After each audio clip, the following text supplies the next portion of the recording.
My name is Sarah Ackland and I'm an Area Learning Advocate for Devon County Council's virtual school. So I am involved from the moment a child comes into care to make sure that they've got a school place. So for some children they may have been in a school already, but they're foster placement somewhere new and we have to find a new school place for them. So I work then with the school admissions team and the social worker and the foster carers to help identify the best school for them to be at. We then link with that school to make sure that information is shared from where they were previously so that the child has as smooth a transition as possible into their new school. Following that, we then meet every term, and every single child in care has what we call a personal education plan, which means they have a plan which identifies all their needs within their education, sets targets for them, and we meet every term to review those targets and to make sure that they're making good progress.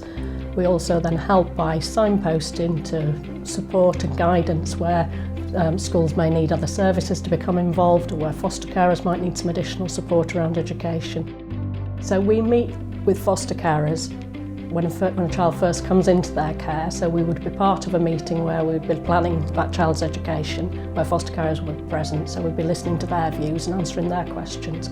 We then continue to meet with them every term when the child has a personal education planning meeting, so the foster carer is present and can ask questions. We're also available on the phone, by email, for foster carers to ask questions. So quite often it might be they might have a concern about something in school that they feel they've perhaps not been able to address with that school, and we can intervene for them.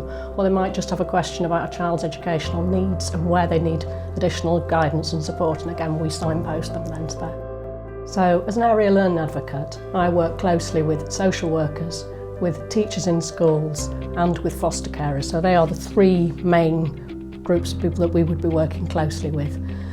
We also, though, work with a much wider network of professionals, so that might be the county's SEN, special educational needs officers, the school admissions team, educational psychologists, speech and language therapists, so there is a much wider network out there, health professionals, so there's a huge range of other professionals that we would link with.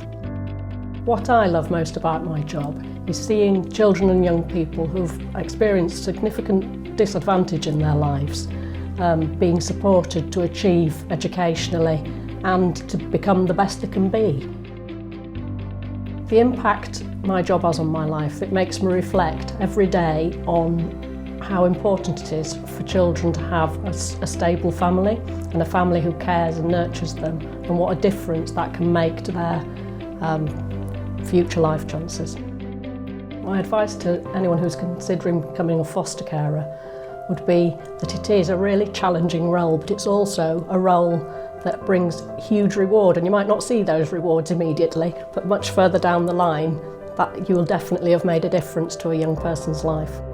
The other piece of advice that I'd give to foster carers is that you're definitely not on your own in this job. There's a huge network of support out there, of professional support and support from other foster carers out there.